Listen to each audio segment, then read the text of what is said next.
Coming up next on Arizona Horizon, we'll hear about a political profile of disabled Americans. Also tonight, new research on lightning reveals some surprising results, and we'll learn about the AmeriCorps Vista program.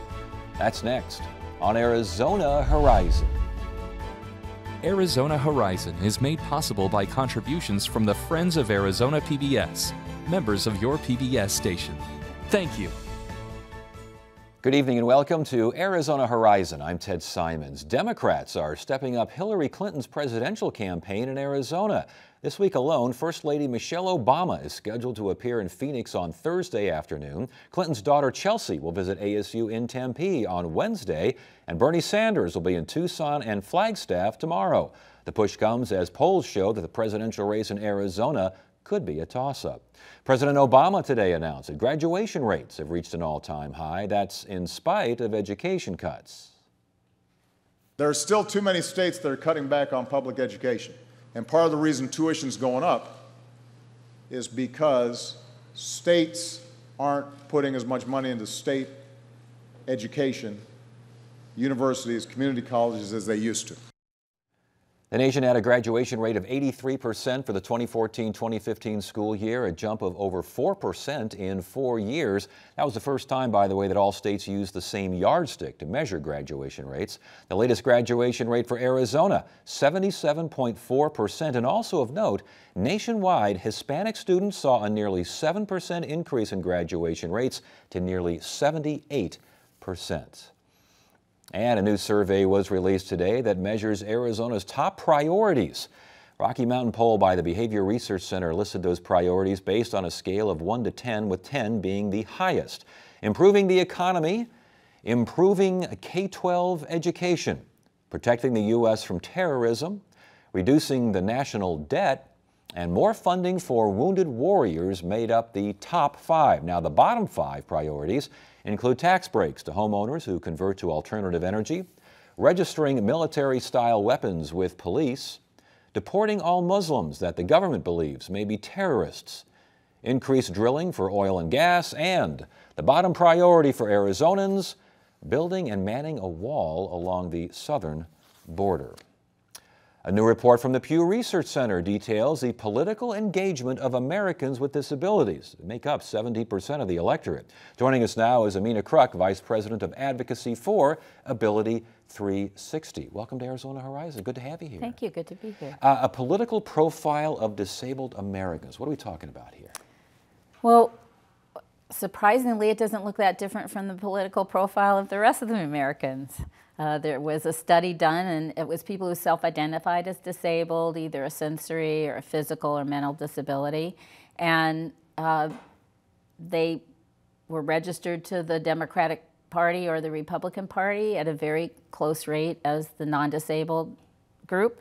They registered as or claimed to be conservatives or leaning towards conservative or liberal at just about the same rate as the non-disabled population. So that was kind of a surprise. Yeah. People like to think that people with disabilities are all bleeding hearts. That's not true. Well, it's interesting as well. I mean, 56 million folks, 19% of the population, 35 million eligible to vote. That's 17% of the electorate, as we mentioned. Yeah. That's a pretty significant segment. I know, and usually we don't get much attention, not like other quote-unquote minority groups. And when you take that 17% and figure every one of them has at least one family member, friend, relative, physician, or medical provider, that's really a large part of the population. It's interesting you say that disabled folks don't get much attention, and yet this survey shows more engaged than the overall population. Yes, it shows that they're really following what's going on. They think who gets chosen to be for the candidates is a very important race, and they're thinking some of that is because a portion of those people with disabilities are also seniors. So there's more people with disabilities, more seniors that have disabilities than seniors that don't have disabilities, and they're always very engaged in the vote. And so they're thinking maybe that's part of what that's about. And maybe that's the reason maybe it doesn't trend quite as liberal as some folks might think? Maybe. You have to remember when you say individuals with disabilities, that could be somebody born with a disability or somebody who acquired a disability at age of 60 right. or 50 right. or 70. And so they carry with them their most people carry with them their political opinions into their disability. Now, some might become more interested in Social Security, for instance, because now that affects them more, just as people are getting closer to being retirement age. What are some of the issues that the disabled folks are most interested in? I think they're very interested in Social Security and the arguments that have been out there about privatizing it. I think they're very interested in what decisions are being made about health care. I think they're very interested in transportation. Many people with disabilities have to use public transportation. But I don't think they always make a connection between what's going on locally and what's going on with the federal government and how the funding really supports local transportation. Yes. And again, now, more engaged than the average folks. Yeah. Those that aren't disabled, I should say. However, less likely, disabled folks less likely to vote due to obstacles. Explain, Right. please. Yes, but not a lot less likely, only about 5%. So that's not a lot. It's really come up over the last few years because we've had a campaign like this year. There's a national campaign, Rev Up the Vote, for people with disabilities. And so we've been trying to get more people registered, and now we are registered at about the same rate, vote a little less. Again, one of the main reasons people say they don't vote is 20% or so said it was because of illness. And only 4% of the non-disabled population said that was a reason they don't vote, whereas the non-disabled population might say work responsibilities or family responsibilities get in the way. I think transportation sometimes gets in the way for people, getting the transportation. It was a real problem when we had that problem with the presidential preference election, Yes. for instance, because people got stuck in lines and were using public transit. I think a lot of folks had problems during the Yeah, presidential preference just like election. everybody else. I also noticed in the report difficulty reading and seeing the ballots and difficulty understanding how to work some of the machines, some of the voting equipment. So that's what we find is the number 2 reason that people don't vote, is because they have trouble knowing how to do the voting process, including the new machines that are there. And often the people that are at the voting sites are still not real comfortable. They've been trained on how to use those machines, but it takes practice, and they only get practice every so many months or years, so they don't get that practice, and so they're not always really good at helping the person do it. Do you find that the obstacles are becoming easier to overcome? Is this still as big a problem as it was? Are things getting better? I don't think so. Wow. Not in that way. But what is better is that the voting machines are accessible now. So I have several friends who are blind, and they want to go to the polls because they've never been able to vote independently before the last couple of elections because they didn't have the accessible voting equipment. Many people, more people with disabilities like to vote from home. I think it was something like 25% to 17% or something. So that makes sense. It certainly does. And that was nationally. Arizona, it may be even higher because more people vote from home here. So last question, more politically engaged, yet less likely to vote. What else, overall, what do we take from this report? Well, it's interesting because if you want to get more attention for voting for people with disabilities and disability issues, I'd say the main issue that sticks out that's different is civil rights issues, and I forgot to mention that before. So right now there's a lot of controversy about the Americans with Disabilities Act and how small businesses have been being approached about whether they're violating that or not. We don't want to weaken our civil rights, and many people who have acquired disabilities later in life are not real aware of what their civil rights are. They take it for granted. We have this very accessible environment, but they forget that it's the laws that make it that way. Nobody ever did it just because they were nice, and we want to protect those. And so I'd say that's an issue that's very important that candidates support it. And I saw there has been a survey by the American Association for People with Disabilities. They sent out questionnaires to the presidential candidates. Hillary Clinton had answered those questions related to disability issues, and Donald Trump, they just released today, I saw it come out, that he has now answered those questions. So people can go to the candidates' websites to see where they stand. All right. Well, very good. Interesting stuff, interesting survey. Good to have you here. Thanks for joining us. Thank you very much.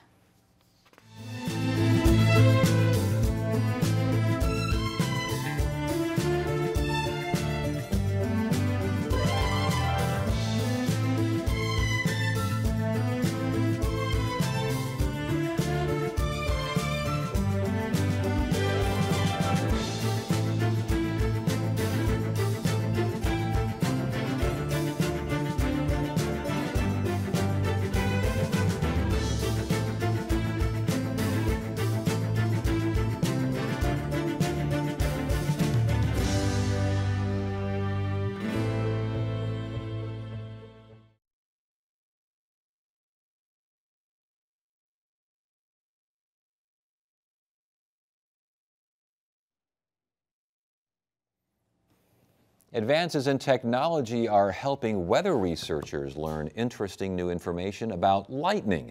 Here to enlighten us is ASU climatologist Randy Serving. See how I threw that in there? See what I did there with nice. that? Yeah. Very good. Good to see you again. Good to be here.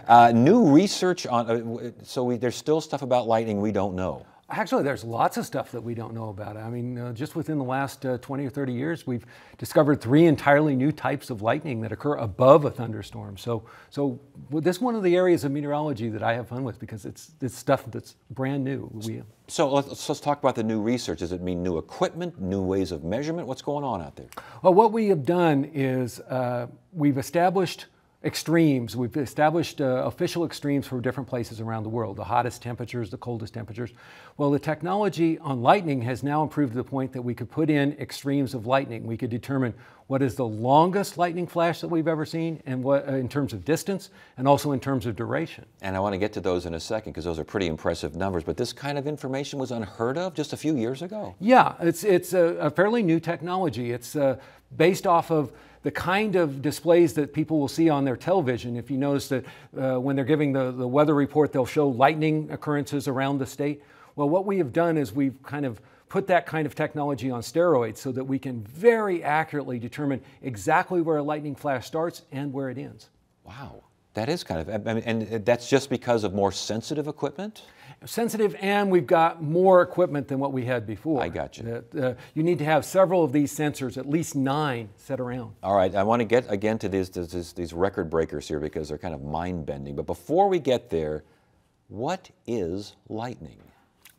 Lightning is nothing more than static electricity. It's the kind of shock you get when you go over across a carpeted floor and then touch a handle. You'll get a shock. It's that put onto an immense stage that, in essence, what we're trying to do is flow electrons from the bottom of a cloud down to the surface. So basically, what is it friction within the cloud, a couple of clouds bumping together? What? Well, in order to get lightning, you have to have rain. So you have rain going on in the top of the cloud. That tears off electrons, brings them down to the bottom of the cloud, and then they start to try to get down to the surface. Interesting. And if you hear thunder, there is lightning somewhere. Exactly. And the reverse thunder doesn't exist when clouds are bumping into each other. Right. You got to have lightning. You can't have clear sky lightning or thunder. But if you have one, you've got the other. And it may be that you can see the lightning and don't hear the thunder, or you hear the thunder and don't see the lightning, but they're always together. Okay. I just want to make sure. I just covered the ground. Okay. 2007 in Oklahoma, what in the world happened? We had a lightning flash that traveled from just south of Tulsa all the way to the western border of Oklahoma. The entire distance was 199.5 miles. That would be the equivalent of going from like Phoenix all the way to maybe Kingman in one stroke of lightning. And was it a horizontal light? It had to be horizontal. Correct? Yes, this was cloud to cloud, so it didn't touch the ground. It actually went from one cloud all the way 200 miles away to another cloud. That's amazing. Did anyone out there in the field say, hey, look at that? Unfortunately not. It was one of those things that we saw it afterwards when we were looking at all the numbers and the data, but we were hoping that maybe somebody did snap a picture of it, but so far we haven't seen it. So you could literally have been 50, 100, 150, close to 200 miles away from the original lightning, and if that thing wanted to go down, it'd get you. Exactly. And that's one of the big take-home messages here, is that we realize that lightning now can travel tens of miles away from where it actually starts. So it's one of those things, we have something called the 30-30 rule, that you should always wait, if lightning between the flash and the thunder is less than 30 seconds, go inside, because it means that the lightning's too close. And then also wait 30 minutes after a thunderstorm passes before you go back outside, because it can travel so far away. It can reach back, can't it? Exactly. And in this case, it could come from another part of the state.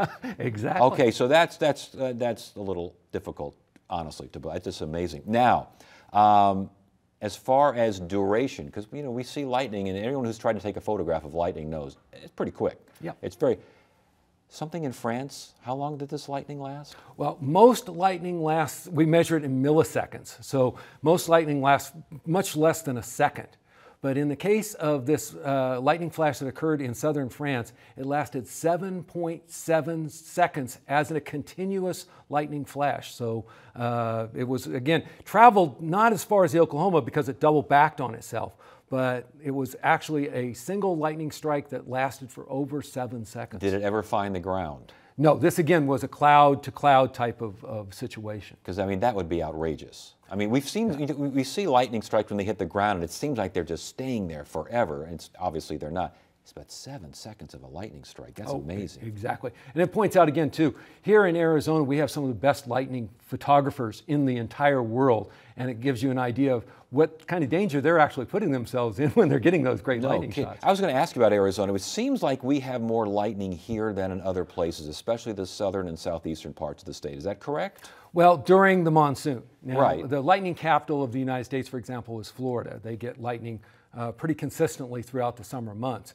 But here we have those 2 months where we kind of push Florida for every lightning strike that we can get because we are one of the top people during the months of July and August. And that 30-30 rule, real quickly, is it 4 or 5 seconds do you count off between the lightning strike and the thunder? It's 5 seconds for every mile that it travels. 5 for every mile. Mm-hmm. So you're saying 6 miles away, you still need to be careful. Exactly. All right.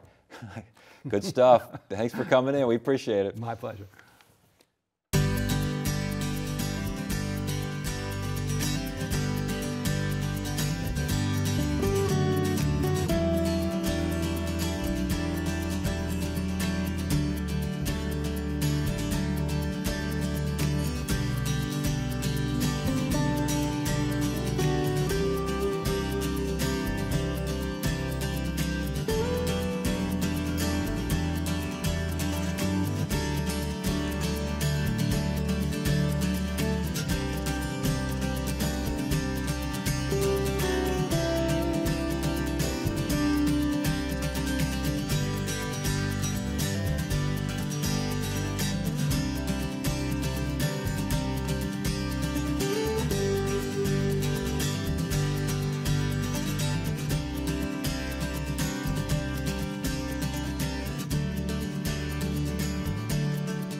Get the inside scoop on what's happening at Arizona PBS. Become an insider. You'll receive weekly updates on the most anticipated upcoming programs and events. Get the insider delivered to your email inbox.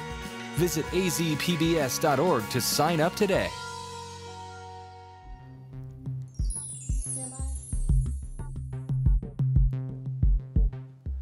Tonight's edition of Arizona Giving and Leading looks at AmeriCorps Vista volunteers who dedicate 1 year of service to those in need. Currently, there are 9 such volunteers here in Phoenix, including the great-great-grandson of President Franklin Delano Roosevelt. Here now is Nick Roosevelt of Resilience AmeriCorps Vista and Kimberly Will, State Director for the Corporation for National and Community Service. Good to have you both here. Thanks for joining us.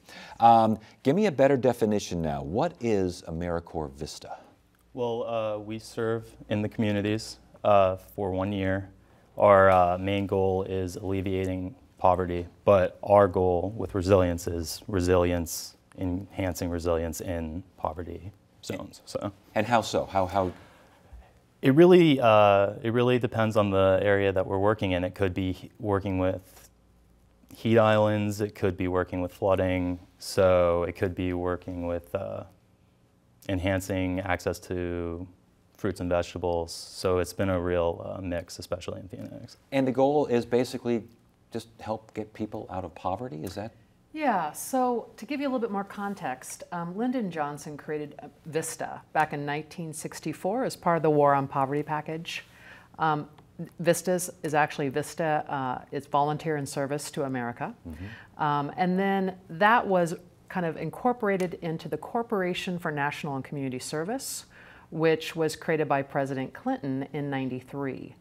So AmeriCorps Vista members serve in every state. In Arizona, we have actually about 110 Vistas in Arizona. And as Nick has mentioned, there's 9 Vistas that are currently part of the group that he is with, serving within the city of Phoenix, actually part of the city of Phoenix government. And they really are, they're working on initiatives that are helping to either alleviate poverty or remove poverty. And as Kimberly mentioned, working with government, it's not necessarily working with folks directly. You work with governments, nonprofits, these sorts of things? Well, we try to be a bridge between the government and the communities. So we're not doing the direct service in planting a tree ourselves, but we might try to go into the community, find out, oh, they need shade. So then try to use our grant funding to help out with that, as well as connecting them with subject matter experts that can really make sure that the project itself is sustainable. So as far as helping nonprofits and government agencies, what do you find is the biggest need? Yeah, so first of all, we really work from an issue area base. So many of our AmeriCorps Vista members are working in like health-related issues, education, economic opportunity. So first of all, we have our foundation pieces that focus on our initiatives. And then when an organization like a nonprofit or a government has maybe a program that they want to expand, maybe they have a program that they want to start, or maybe they even just kind of want to do an assessment of whether or not there truly is a need here for some services, that's when they may approach us and they say, listen, this is our vision. This is what we would like to see done. And so as Nick has mentioned, Vista is all about capacity building. So we really try to work with an organization and say, okay, what is the need? What would you like your AmeriCorps Vista members to do? And then actually Vista members have a very detailed work plan that they work on. So that way throughout their year of service, they can achieve those objectives that either the nonprofit or the government entity wants to have happen for that program. So we're talking everything from project management to fundraising, all points in between, these sorts of things? Yeah, it's a great experience. It's been wonderful. As far as volunteers now, from what I understand, correct me if I'm wrong, can't work other jobs while you're doing the 1 year of service? I believe that was part of the conditions of service a year ago, and that actually has been changed because we recognize that AmeriCorps Vista members actually live within the poverty line themselves. In Arizona, for example, a Vista member they make less than $12,000 a year as part of their service stipend.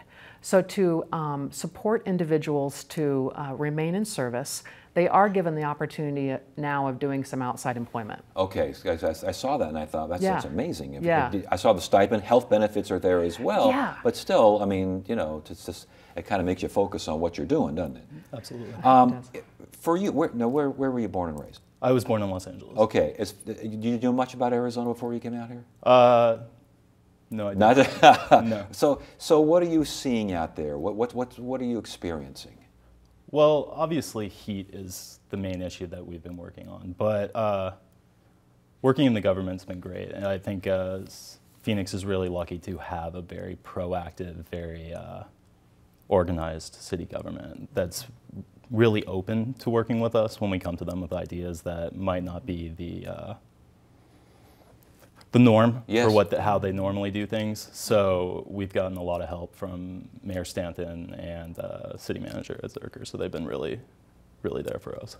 And so if someone's watching now and they say, this sounds kind of neat. I think that's something I could be involved in or something I could do for at least a year. You can do it for more than a year, can't you? Yeah, exactly. So under our AmeriCorps programs, we've got AmeriCorps and AmeriCorps Vista. Individuals can serve in AmeriCorps Vista for up to 4 years and AmeriCorps for 5 years. And how an individual can get engaged with us is that they just go to nationalservice.gov. That's our website for the Corporation for National and Community Service. Okay. And then they click on I'm ready to serve. And then what they can do is they can scroll through a list of AmeriCorps and AmeriCorps Vista positions that are available all across the country. And as we mentioned before, AmeriCorps Vistas serve for 1 year, serving in their community full time. AmeriCorps members have a variety of service terms that they can engage in. And another thing that you just mentioned a little bit earlier is that the benefit to serving in AmeriCorps is at the end of the service term, they get an education award that right now is valued at the level of the Pell Grant. Oh my goodness. And an individual can earn up to 2 of those in their lifetime for the full-time education award. So there's benefits to serving in AmeriCorps, both educationally and job-related for future employment. Very good. Good to have you both here. Good information to have. Thanks for joining us. Thank you. And that is it for now. I'm Ted Simons. Thank you so much for joining us. You have a great evening.